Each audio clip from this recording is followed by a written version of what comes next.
Baik, Assalamualaikum warahmatullahi wabarakatuh. Izin memperkenalkan diri. Perkenalkan, nama saya Meliana dengan NPM 2021020118 dari kelas G.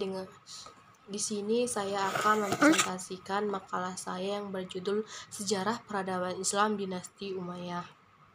Bani Umayyah adalah kekhalifahan Islam pertama setelah masa Khulafaur Rasyidin yang memerintah dari 661 sampai 750 Masehi di Jazirah Arab yang berpusat di Damaskus, Syria, serta dari 756 sampai 1031 di Cordoba, Andalusiana di Spanyol. Dinasti Umayyah berawal dari berakhirnya kekuasaan Khalifah Ali bin Abi Thalib. Maka lahirlah kekuasaan dinasti Umayyah pada masa periode Ali dan Khalifah sebelumnya. Pola kepemimpinan masih mengikuti keteladanan Nabi. Para khalifah dipilih melalui proses musyawarah. Ketika mereka menghadapi kesulitan, maka mereka mengambil kebijakan langsung melalui musyawarah dengan para pembesar yang lainnya. Yang kedua ini adalah asal-usul Bani Umayyah. Mu'awiyah adalah pendiri dinasti Umayyah. Ia merupakan putra dari Abu Sufyan ibni Harb ibni Umayyah ibni Abdusyam ibni Abdul Manaf. Sebagai keturunan dari Abdul Manaf, Mu'awiyah memiliki hubungan kekerabatan dengan Nabi Muhammad SAW. Ia memasuki Islam pada hari penaklukan kota Mekah dengan penduduk lainnya. Ketika itu, Mu'awiyah berusia 23 tahun. Dinasti Umayyah berkuasa selama 91 tahun sampai 41 sampai 132 Hijriah sampai dengan 661 sampai 750 dengan 14 orang khalifah yang dimulai dengan Mu'awiyah ibni Abu Sufyan yang diakhiri oleh Marwan bin Muhammad pada awal pemerintahan Bani Umayyah bersifat demokrasi, lalu berubah menjadi poedah atau kerajaan. Selanjutnya, kemajuan yang dicapai oleh dinasti Umayyah. Masa dinasti Umayyah berlangsung selama 91 tahun dengan 14 orang khalifah.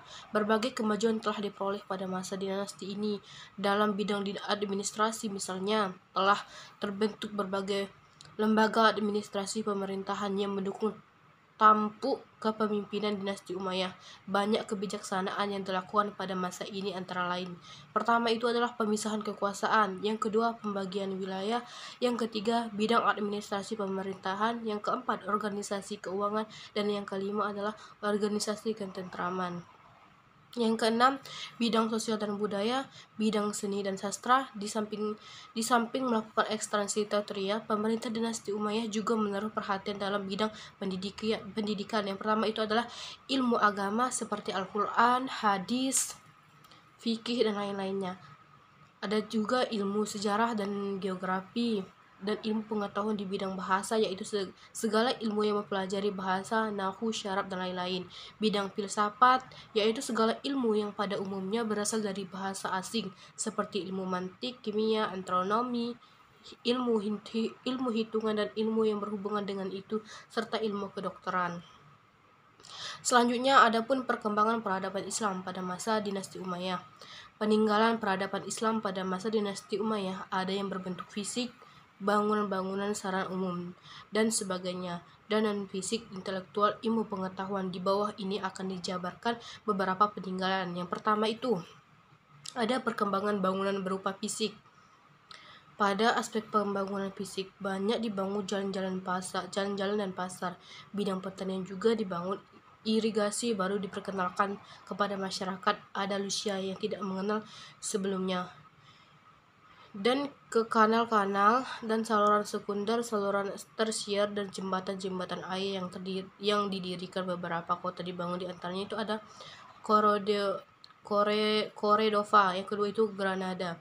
Yang kedua itu adalah perkembangan non fisiknya, kemajuan-kemajuan yang dicapai di bidang politik, adapun kemajuan-kemajuan yang dicapai di bidang ilmu pengetahuan. Mungkin itu saja presentasi yang bisa saya sampaikan. Saya akhiri. Wabillahi taufiq wal hidayah. Wassalamualaikum warahmatullahi wabarakatuh.